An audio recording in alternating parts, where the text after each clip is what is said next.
रहीम अस्सलाम या सीदी या रसूलुल्लाह व अला सहाबी या सीदी या हबीबल्लाह रब्बि इश्रह ली सदरी व यस्सिर ली अमरी वहलुल उक़दतम मिन लिसानी यफ़क़हू क़ौली। अज़ीज़ तुलबा किराम, हम नाहमीर पढ़ रहे थे और हमने नाहमीर के अंदर पीछे मारफ़ा नकरा मुज़क्कर मुअन्नस की बहस को पढ़ा था।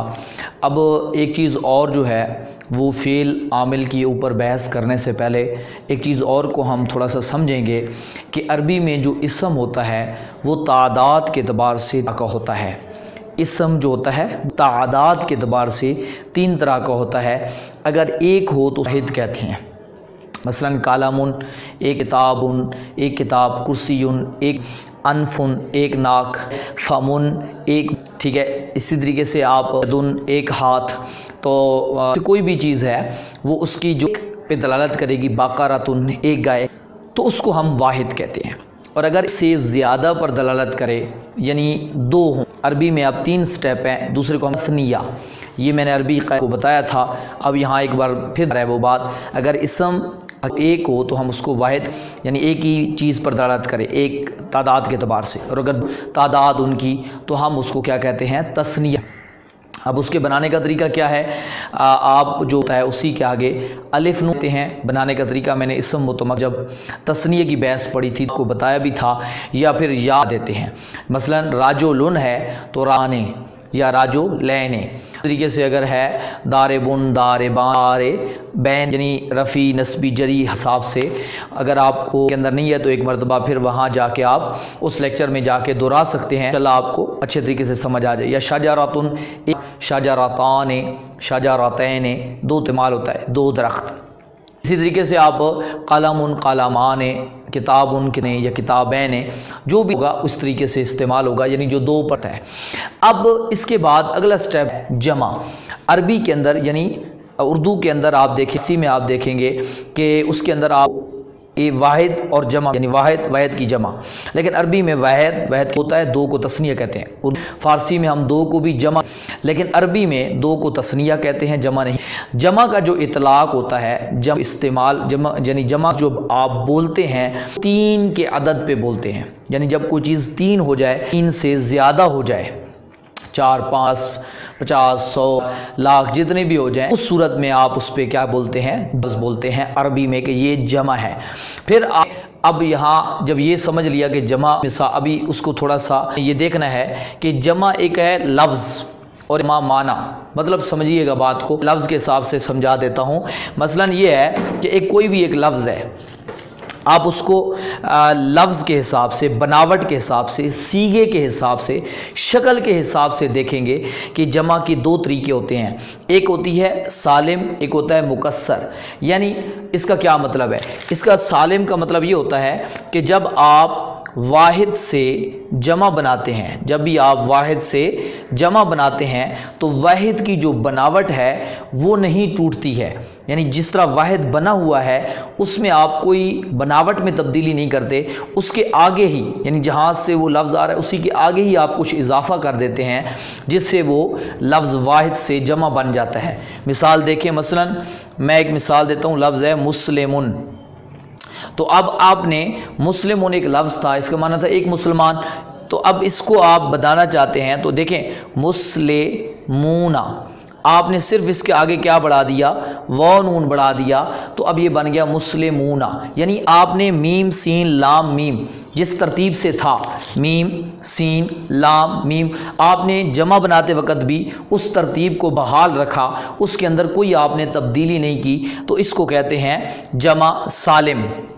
यानी आप वाहिद से जब जमा बनाते हैं तो वाहिद की बनावट जो है, वाहिद की जो तरतीब है, यानी वाहिद जिस शक्ल से बना हुआ है उसमें आप कोई तब्दीली नहीं करते, उसके अंदर तोड़ फोड़ नहीं करते, तो वो होती है जमा सालिम। अब ये सालिम भी दो तरह से होता है, एक होता है मुज़क्कर सालिम और एक होता है मुअन्नस सालिम।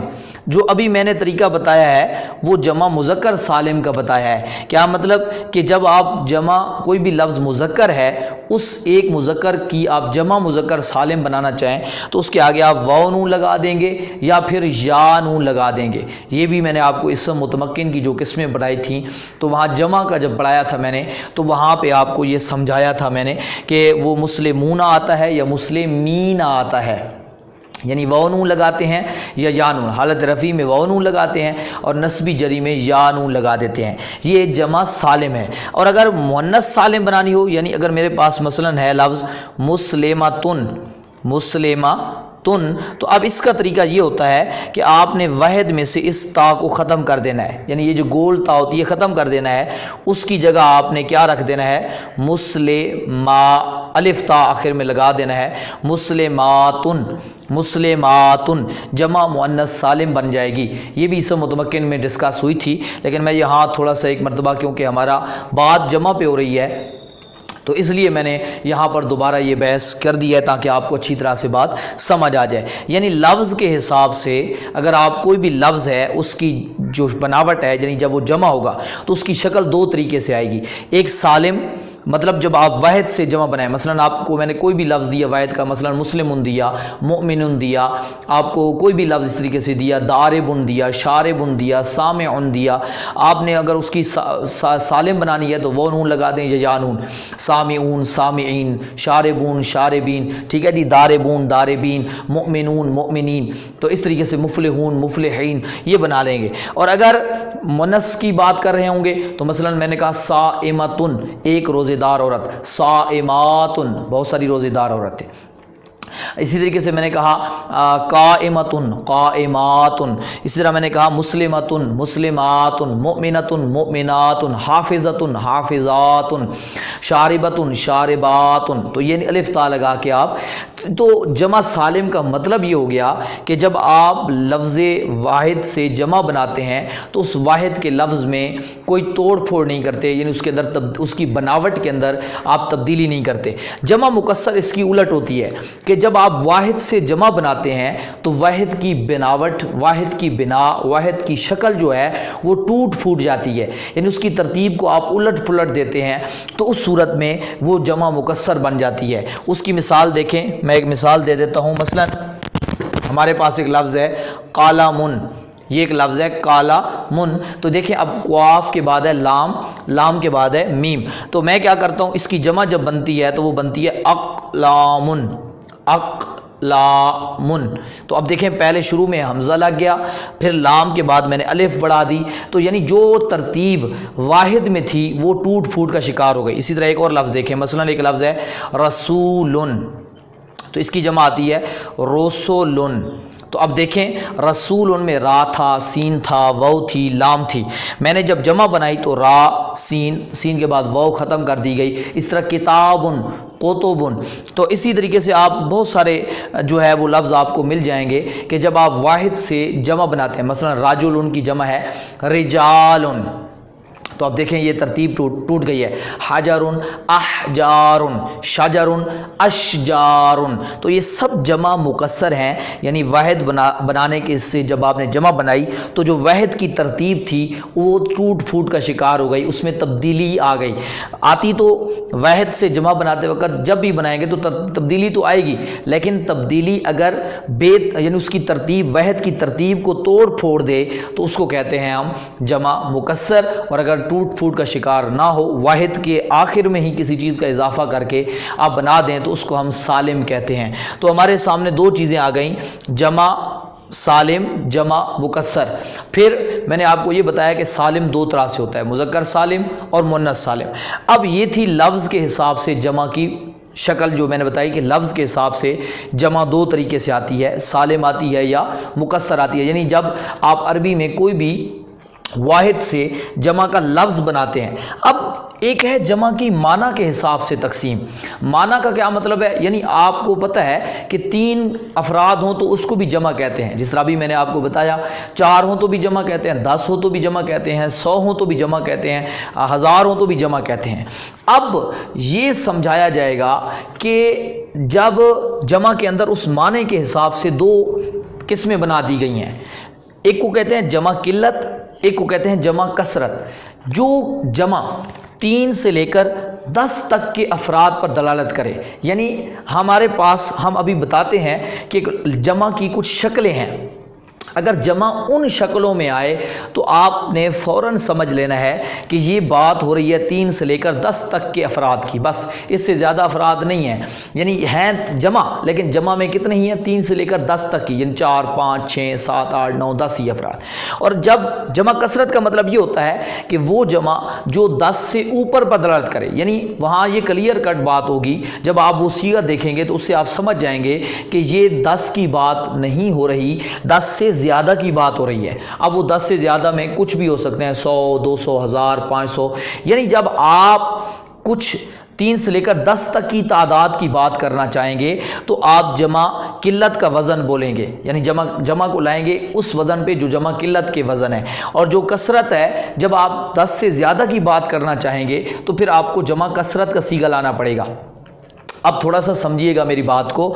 आपने ये चीज़ देखनी है कि देखें, अब आपको पता कैसे चले, आप कैसे बता सकेंगे कि अगले को या आप देखने वाले को कैसे पता चलेगा, पढ़ने वाले को, कि यहाँ 3 से लेकर 10 तक की बात हो रही है। तो उन्होंने इसके लिए कुछ वज़न बनाए हैं। हमने सर्फ के अंदर वज़न पढ़ा था कि जो फ़ाइल लाम जिस तरीके से हम वज़न बनाते हैं, तो चंद मखसूस वज़न हैं जिनको अगर आप याद कर लें तो उसकी बुनियाद पर आपको जमा किल्लत और कसरत में फ़र्क करना आसान हो जाएगा। कैसे जी? अब जो जमा किल्लत है उसके हमारे पास कुल 4 वज़न हैं। जमा किल्लत के 4 वज़न हैं। आप अगर याद कर लें तो आपके लिए कोई परेशानी बनने वाली है ही नहीं। आप जो ही उस वज़न को देखेंगे कि इस वज़न पे जमा आ रही है तो आपको समझ लग जाएगी कि ये जमा है, लेकिन ये 3 से लेकर 10 तक की तादाद को बयान कर रही है। अब वो पहला वज़न हमारे पास क्या है? अफ़उलुन। अफ़उलुन, अफ़उलुन, हमज़ा फ़ा ऐन लाम। और इसका इराब भी देख लिया आपने कि हमज़े के ऊपर ज़बर है, फ़ा जज़म है, ऐन पे पेश है, लाम पे 2 पेशे हैं, तनवीन है। अफ़उलुन के वज़न पे जब भी कोई जमा आएगी तो आपने फ़ौरन समझ लेना है कि ये 3 से लेकर 10 तक की बात हो रही है। मसलन कल्बुन, एक कुत्ते को कहते हैं कल्बुन काफ के साथ। अब उसकी जमा आती है अक्लुबुन, यानी कुत्ते, कुत्ता नहीं, अब एक कुत्ता होगा तो कल्बुन, कुत्ते, ठीक है जी। अक्लुबुन, तो अब ये कितने कुत्तों की बात हो रही है? 3 से लेकर 10 तक के जब कुत्तों की बात आप करेंगे तो आप कहेंगे अक्लुबुन, ठीक है। और अगर इससे आप कहना चाहते हैं 10 से ज़्यादा ऊपर तो फिर आप कहेंगे अखलाबुन। अकलाबुन नहीं, अपना आप कहेंगे अकालेबो। क्या बोलेंगे? अकालेबो, ठीक है जी। अकालेबो, बहुत सारे कुत्ते, यानी मफ़ाइलो। फिर जमा अक्सा का जो वज़न है उस पे आप ले जाएंगे तो फिर आपको ये मतलब हो जाएगा कि 10 से ज़्यादा की बात हो रही है। तो बहरहाल मैंने कहा कि अफ़उलुन के वज़न पे आए तो मतलब 3 से लेकर, इसी तरह अनहुरुन, अनहुरुन। अब नहर की जमा, एक को कहते हैं नहर और उसकी बहुत सारी जमे हैं, जमा हो गई अनहुरुन, यानी 3 से लेकर 10 तक की नहरों की बात हो रही है। यानी जब आप 3 से 10 तक की नहरों की बात करेंगे तो अनहुरुन। और अगर बहुत सारी की नुहुर लफ्ज़ बोलते हैं, नुहुरुन, नुहुरुन, ये देखें नुहुरुन, ठीक है। बहुत सारी नहीं, नहूरुन, नहूरुन, नून पे ज़बर है, बहुत सारी नहरें, ये जमा कसरत हो गया। अब बहरहाल समझिएगा ज़रा बात को। बहरुन, एक दरिया।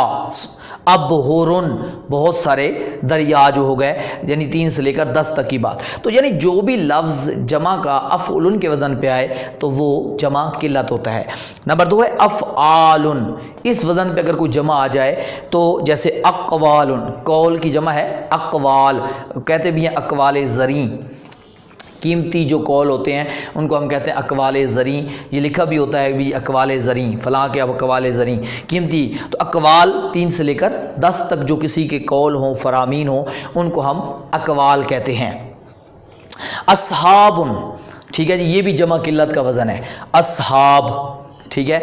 तो ये भी जमा किल्लत का वज़न हो गया, साथी।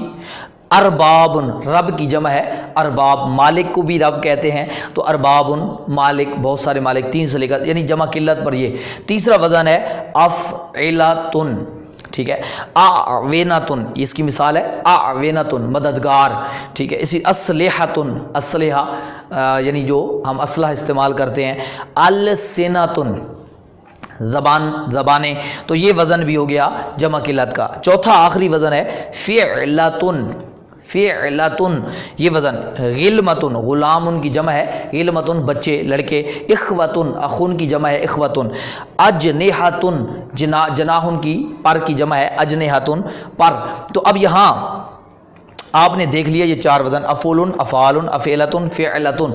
ये चार वज़नों पर जब भी कोई जमा आ जाए तो आपने समझ जाना है कि ये 3 से लेकर 10 तक की बात हो रही है। ये थे सारे जमा किल्लत, जमा मुकस्सर। ये सारी वैसे देखा जाए लफ्ज़ी हिसाब से देखा जाए तो ये सारे जमा मुकस्सर हैं। अब मैं बात कर देता हूँ कि जो इन चारों से हट के जमा मुकस्सर आएगी, इन चार वज़नों से हट के कोई भी औज़ान होंगे इन चारों से हट के, तो उसको आपने समझ लेना है कि ये जमा कसरत की बात हो रही है। मैं चंद मिसालें भी दे देता हूँ। मसलन देखें, रसूलुन की जमा, मसलन एक लफ्ज़ है रसूलुन, तो उसकी जमा आती है रसूलुन, तो अब ये वज़न हो गया फ़ुउलुन। नबीउन की जमा आती है अम्बियाओ, अम्बियाओ, ठीक है। आलिम की जमा उलामा, सालिह ने की जमा सुलहा, तालिब की जमा तोलाबा, ठीक है। इसी तरीके से आप और कोई मिसाल देख दें। कसर की जमा, कसर है महल को कहते हैं उस, देखें कसूरुन, बहुत सारे महल्लात। तो अब इस लिहाज से आप बहुत सारी चीज़ों को आप इल्म की जमा उलूम, ठीक है, उलूम बहुत सारे इल्म, फ़नून बहुत सारे फ़न, मज़मून मज़ामीन, मज़ामीन, तो ये वज़न हो गया मफ़ाइल, तो मज़मून की जमा मज़ामीन। तो अब देखे जाएंगे तो इस तरीके से जितने भी बहुत सारे वज़न आएंगे, जो चार वज़न है ना, आपने बस चार वज़न याद करने हैं। चार वज़न आपको याद हो जाएंगे तो आपने निगाह दौड़ानी है कि ये उन चार वज़नों में से तो नहीं आ रहा लफ्ज़, यानी चार वज़नों पर तो नहीं आ रहा। उन पर नहीं होगा तो समझो कि ये जमा कसरत है, अगर उन पर होगा तो जमा किल्लत है। ये तो सारे जमा मुकस्सर की बात है। अगर जमा सालिम, जब भी कोई जमा सालिम हो ना, तो अगर उसके ऊपर अलिफ लाम नहीं लगा हुआ, मसलन ये लफ्ज़ था ना मुस्लिमूना या मुस्लिमातुन या मुमिनुन मुमिनातुन, मुफलिहूना मुफलिहातुन, ठीक है, कोई भी इस तरह का लफ्ज़ है, अगर उसके ऊपर अलिफ लाम नहीं है जमा मुज़क्कर सालिम पर, तो वो भी जमा किल्लत होती है। अगर उसके ऊपर अलिफ लाम लग जाए, जैसे अल मुस्लिमूना, अल मुस्लिमात, अल क़ानितात, अल हाफ़िज़ात, अस्साइमात, अल हाफ़िज़ूना, अस्साइमूना, अल तय्यबात, अत तय्यबूना, ठीक है, अल खबीसूना, अल खबीसा, यानी जो भी इस तरह के अलिफ लाम के साथ आ जाए तो वो जमा किल्लत नहीं रहती, वो भी जमा कसरत होती है। यानी अब उसके अंदर भी जो बात हो रही है वो 10 से ज़्यादा की हो रही है। अगर अलिफ लाम लगा हुआ ना हो तो समझ जाओ कि वो, यानी वज़न एक ही है जमा सालिम का, लेकिन उसको आपने अलिफ लाम के ज़रिए परखना है कि अगर अलिफ लाम लगा हुआ हो तो कसरत है, ना लगा हुआ हो तो वो किल्लत होता है। बाकी रही जमा मुकस्सर के औज़ान में से चार वज़न जो हैं उनको आप जब भी देखेंगे तो वो जमा किल्लत पर होंगे, उसके अलावा जितने भी हैं वो जमा कसरत पर दलालत करते हैं। तो हमारे सामने ये जमा की बहस थी, वो मुकम्मल हो गई। इंशाल्लाह इसके बाद हम फ़ेल की बहस को लेके आगे जाएंगे। हमारा इसके बाद फ़ेल का टॉपिक शुरू हो जाएगा कि फ़ेल आमिल जो है, क्योंकि हरूफ़ आमला तो हम पढ़ चुके, अब हम अफ़आल आमला पढ़ेंगे और क्या अमल करते हैं उसको देखेंगे। अल्हम्दुलिल्लाह रब्बिल आलमीन।